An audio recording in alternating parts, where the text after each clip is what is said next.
Check-up no rádio com o Dr. Belísio Neto, médico geriatra. Seja bem-vindo aqui ao nosso Panorama 95. Dr. Belísio, bom dia.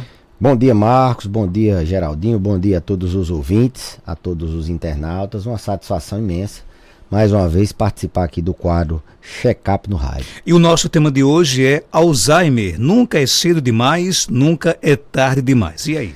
Em alusão ao Setembro Lilás, né? Estamos aqui com a nossa fitinha Lilás, o mês de conscientização da demência de Alzheimer, né? E o tema da campanha é esse: nunca é cedo demais, nem nunca é tarde demais. Isso faz alusão, Marcos, ao que a gente pode fazer para prevenir o Alzheimer, né? A gente sabe que genética, herança familiar é importante, a idade, a doença está relacionada à idade, mas 40%, 50% desse risco de Alzheimer, isso pode ser evitado com o combate aos fatores de risco, com prevenção. Então, o Alzheimer Association, que é a entidade que publica sobre as diretrizes mundiais da doença de Alzheimer, em parceria com a Organização Mundial de Saúde, fizeram uma lista de 12 fatores de risco para prevenção de Alzheimer, que, aliás, fatores de risco que levam à doença, e aí em cima desses fatores de risco que a gente vai intervir. Nem tão cedo demais, nem nunca é cedo demais, pode ser de agora, nem é tarde demais, quando você já for idoso e quiser fazer a prevenção. São eles, né? Diabetes, a gente sempre fala, o controle do diabetes, a prevenção do diabetes faz diferença no risco de ter Alzheimer. Hipertensão, pacientes hipertensos, principalmente na meia-idade, têm um risco maior de demenciar. O sedentarismo, atividade física, previne Alzheimer. Obesidade, baixo peso é fator protetor. A obesidade é um fator de risco para a demência de Alzheimer. Você veja que se confunde com fatores cardiovasculares, né? São medidas que a gente pode intervir e diminuir risco também de ter infarto. Além de proteger, blindar o seu cérebro contra o Alzheimer, você vai blindar também contra o infarto, contra o AVC. Tabagismo é um fator de risco também conhecido para a demência de Alzheimer, foi incluído recentemente. Isolamento social, pessoas que não têm sociabilidade, pessoas que moram sozinhas ou que mesmo morando com algumas pessoas, ela não tem contato social em grupos de idosos, ela não tem contato social com a própria família. Então, ser socialmente ativo, o ser humano, tem impacto na prevenção do Alzheimer. A própria depressão é um fator de risco. Combater e tratar a depressão, não adianta só a gente, não, eu vou fazer medidas para evitar de ter depressão. A gente tratar a própria depressão é um fator de risco. Tratar a depressão, você diminui esse fator de risco. Traumatismo craniano, principalmente aquele traumatismo craniano repetitivo, isso é comum em lutadores, né? Principalmente de boxe, de MMA e assim por diante. Eu sempre falo aqui na acuidade auditiva, paciente que tem perda de acuidade auditiva, ou seja, ele está escutando menos, ele tem um risco maior. Então, se você trata isso, seja removendo um rolhão de cerumen, seja usando um aparelho auditivo, você previne Alzheimer. Foi incluído também poluição ambiental, né? Está relacionada com a doença de Alzheimer, e a escolaridade. Quanto mais você tem um nível de escolaridade maior, mais protegido está seu cérebro. Então, nunca é tarde demais para você também, quem não sabe ler, aprender a ler, quem não sabe tocar um instrumento, aprender a tocar, quem quer fazer um novo curso universitário, quem quiser.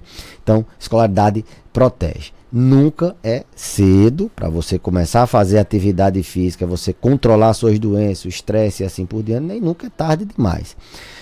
Eu gosto dessa segunda parte, também de nunca é tarde demais, para que a gente possa motivar as pessoas que nunca é tarde também para a gente fazer intervenções na doença de Alzheimer. Foi tido por muito tempo como uma doença incurável, né? Uma doença neurodegenerativa incurável. Só que a gente está começando a abrir janelas para cura, né? A gente já tem medicamentos que conseguem reverter a doença, né? Embora ainda não seja uma realidade aqui do nosso Brasil, mas já se sabe que tem essas 3 medicações que do ano passado para cá, e a gente vai falar nisso em um tema nesse mês de setembro, que será todo dedicado ao combate, à alusão, à sensibilização da população sobre a doença de Alzheimer, o Setembro Lilás. Então, vale a pena intervir também, nunca é tarde para intervir, independente da fase da doença. Se é que você já tem a doença diagnosticada, seja a fase pré-clínica, que você ainda não tem sintomas, seja a fase já inicial, com perdas, lapsos de memória, dificuldade de executar algumas tarefas, se perde, não sabe se está de manhã, se está de tarde, às vezes está um pouco desorientado, repete assuntos, não lembra de uma palavra. Se você tem só os sintomas de cognição, ainda não tem um prejuízo importante de AVDs, de atividade dividiária, principalmente ainda não tem alterações do comportamento, a intervenção nessa fase é muito importante. Os medicamentos, eles atuam nessa fase, os medicamentos que estão por vir. E os medicamentos que a gente tem hoje também funcionam muito melhor nessa fase inicial. Mas na fase moderada e avançada também tem muito o que se fazer. Tem a psicoeducação da família para ela entender como é que ela lidar com uma crise, um surto, vamos supor assim, uma crise de agitação, de agressividade. Como é que ela lidar com a desinibição de um paciente que a vida toda teve um pudor na linguagem, agora está falando palavrão, está tirando a roupa sem o menor pudor, às vezes está com hipersexualidade. Como é que lidar com isso? Como é que lidar num paciente que não consegue dormir à noite, fica perambulando dentro de casa o dia todo, tendo alucinações, vendo bicho, vendo pessoas, animais, criancinhas, eles têm muitas alucinações nesse sentido. Então, não é tarde para fazer intervenção também. É nessa hora que, na verdade, eles procuram para fazer intervenção, nesse momento, quando a doença avança para a fase moderada, que dá muito sintoma comportamental. E nas fases avançadas também tem muito o que se fazer.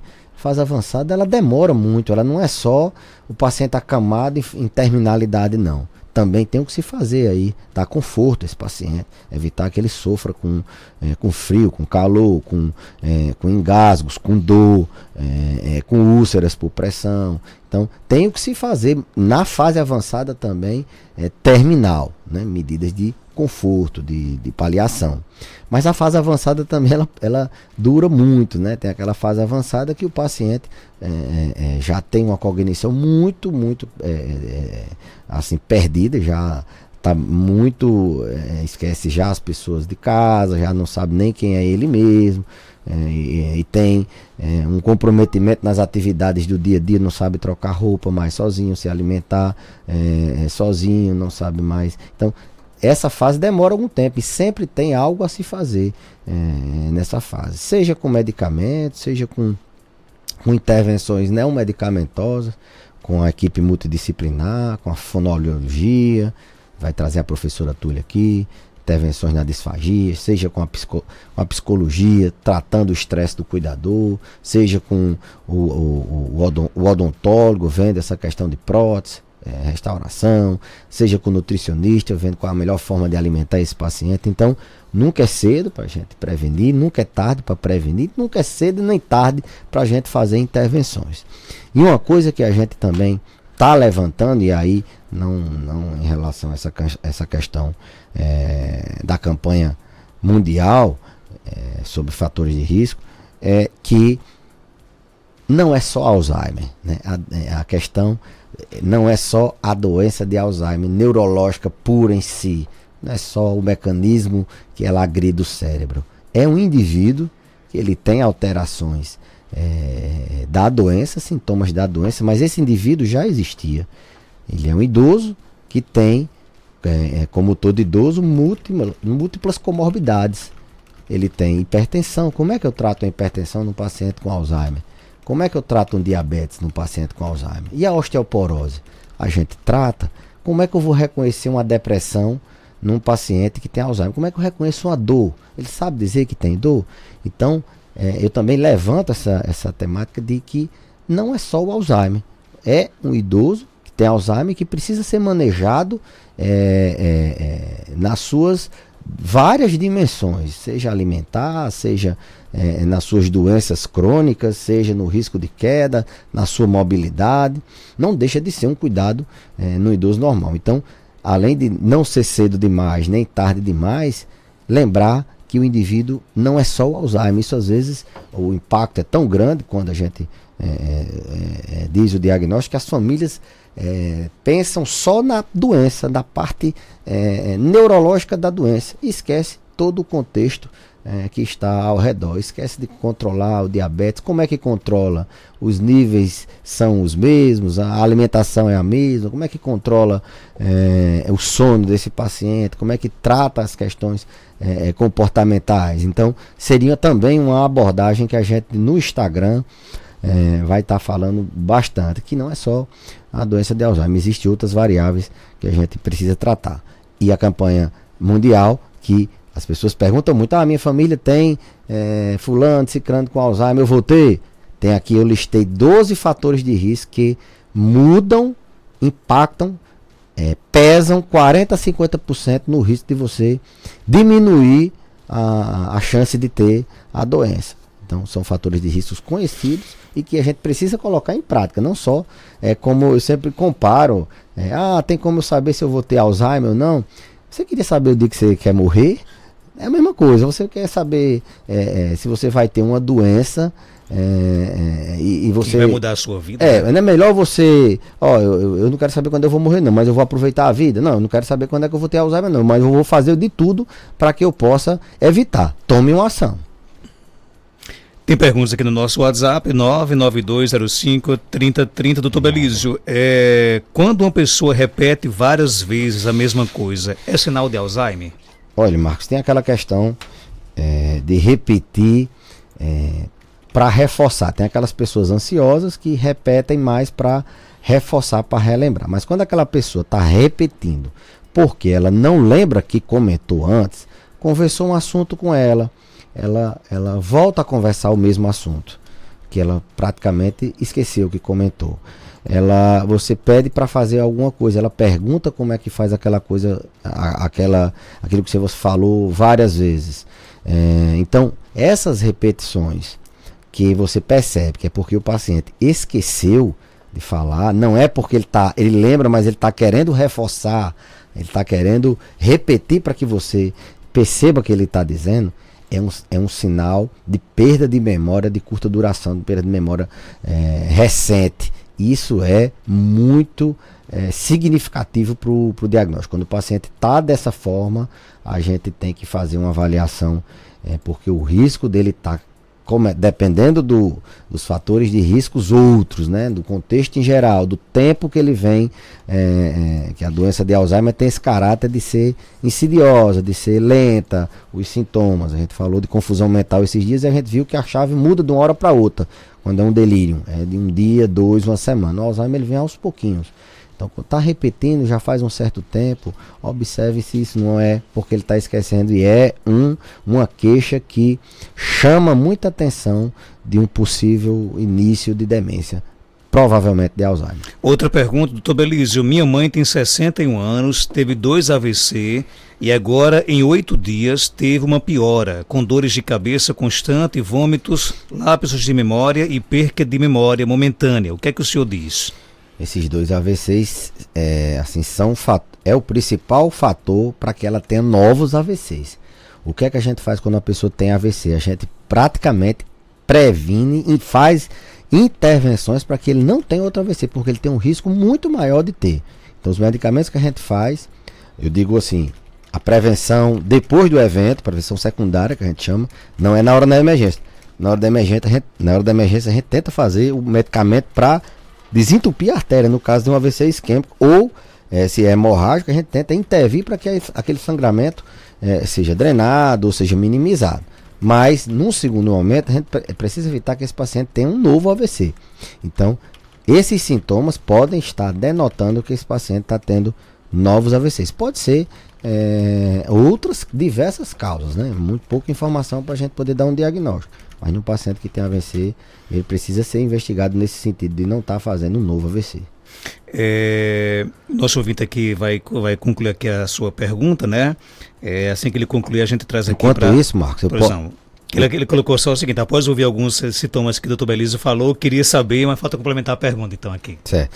Só para reforçar a nossa campanha do Setembro Lilás, através da nossa Universidade Federal do Rio Grande do Norte, da MCM, Escola Multicamp, promovida pelo Centro Acadêmico lá da nossa escola, e pela Liga Acadêmica de Geriatria. A gente está com uma programação, a partir do dia 18 estaremos iniciando a programação da semana alusiva ao Setembro Lilás, ao mês de conscientização.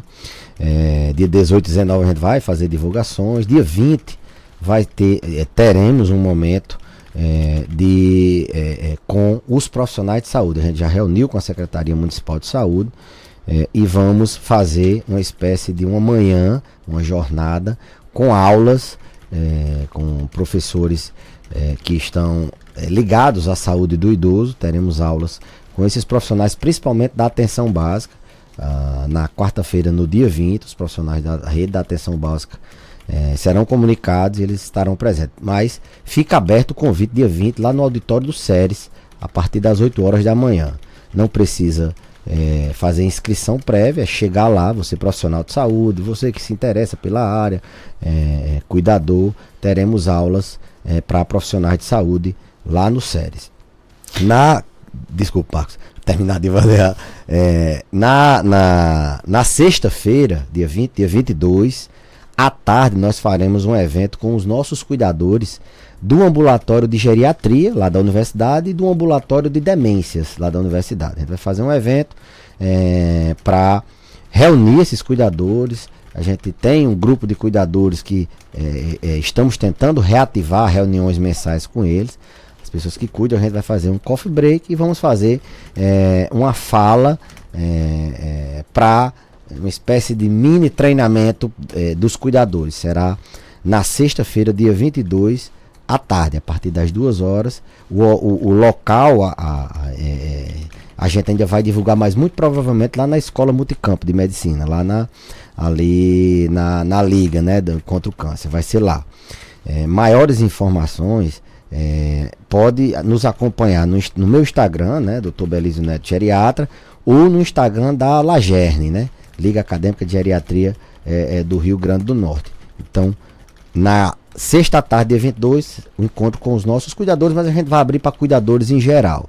Quem quiser aparecer, a gente vai acolher. E à noite será também uma mini jornada, mas aí com estudantes de medicina e médicos, para a gente fazer capacitação e treinamento relacionados à doença de Alzheimer e à saúde do idoso. Na quarta-feira também será a capacitação das áreas da atenção básica com outros profissionais. Agora sim a pergunta aqui do nosso amigo Ney Douglas, abraço para ele. Minha mãe tem 72 anos, estou percebendo que ela repete algo algumas vezes e tem um certo tremor nos lábios. Seria um sintoma de Alzheimer? O tremor nem tanto, né? O tremor no lábio, ele pode ser um tremor essencial, aquele tremor familiar, as pessoas que têm um tremor. Pode ser efeito adverso de medicamento, esse tremor, pode ser um transtorno de ansiedade que está tremendo, pode ser várias causas, né? Mas teria que se investigar. Não tem uma relação com a doença de Alzheimer, mas mandar um abraço para meu amigo Ney Douglas, mas o fato de repetir assuntos é uma coisa que chama atenção, principalmente se ela não lembra. Mamãe, a senhora acabou de me dizer isso, ontem eu comentei isso, e se isso se repete, às vezes a pessoa não está atenta. Estou conversando aqui, por exemplo, com o Geraldinho sobre o Flamengo, ele está preocupado com o Palmeiras, ele não vai nem lembrar amanhã do que eu conversei sobre o Flamengo. Uma vez, isso pode acontecer, a pessoa não está prestando atenção na conversa, mas se você percebe que a pessoa conversou, ela interagiu durante o assunto, no outro dia não lembra, ou se está se repetindo várias vezes, principalmente no paciente idoso, e principalmente naquele que tem na família alguém que tenha uma genética de Alzheimer. Então, é sim um sintoma que a gente precisa, é nessas fases que a gente começa. Um dos grandes problemas, Marcos, é o atraso no diagnóstico. A família, ela muitas vezes, pelo fato da negação, eu não quero que meu pai esteja assim, minha mãe, meu avô, minha avó, relutem, não, isso é da idade, isso é da idade. Não, é melhor passar por uma avaliação e ter a certeza que aquilo não é a doença do que perder uma oportunidade de tratar. Boa parte, mais da metade dos pacientes que têm Alzheimer, eles não têm diagnóstico ainda, são subdiagnosticados. Principalmente por causa quando eles chegam, vêm ao consultório, eles vêm quando já estão na fase moderada, quebrando tudo, sem dormir, perambulando. Não deixemos para essa fase, porque nunca é cedo demais para a gente poder intervir, né? Nem cedo demais para a gente prevenir. Doutor Belísio, obrigado por sua participação. Algo mais a acrescentar, pode ficar à vontade. Eu que agradeço, Marcos, o espaço e reforçar o convite para a nossa semana. Fiquem atentos ao nosso Instagram, fiquem atentos ao Instagram da Lagerne, que teremos novidades, teremos vários momentos para cuidadores, para profissionais da atenção básica, para médicos, estudantes de medicina, e faremos já estamos nesse mês todo de sensibilização sobre a doença de Alzheimer, que nunca é tarde demais, nem nunca é cedo demais para se começar. Um forte abraço, até a próxima terça-feira. Saudações rubro-negras. Mandar um abraço aí. Esperanças renovadas. Mandar um abraço aí a toda a turma do Botafogo. Não foi possível, né? Eu sei que a gente está muito distante. Lamentar, inclusive. Lamentar, infelizmente. Mas houve um chororô, um desespero, o treinador entregou o cargo. Fontes me disseram que durante o gol lá do Bruno Henrique, quando ele colocou a torcida para chorar, disse que Abdias do Regional, rapaz, chorou também, né? Se empolgou. Rapaz, ficaram com raiva, viu? Ficaram, disseram que não gostaram do Bruno Henrique. Zé Geraldo até agora não dá notícia. Não, eles estão cientes, já estão certos que vão. Agora, se eles continuarem nervosos desse jeito, vão. São 10 pontinhos, né? Que separou o 3 rodadas resolve, né? Vão pegar o Atlético agora fora de casa. Não estou dizendo que é o Flamengo, não. Pode ser o Palmeiras, né? Só estou dizendo que essa distância é normal um time perder. Pode ser o Super Palmeiras, né? O Super Palmeiras. Poderoso. Que não jogou nada, diga-se de passagem, contra o Corinthians, não achei não. Sem Dudu a coisa fica complicada, né? Essa turma só fala do Flamengo, impressionante. Vamos lá. Abração, até a próxima terça. E a gente volta já com mais informações aqui no nosso Panorama 95, nesta manhã de terça-feira. Daqui a pouco tem mais notícias. Veja bem as cores do mundo. Óticas Mirna, a ótica onde você vê bem e é bem visto. É onde você compra seu óculos de grau completo em 10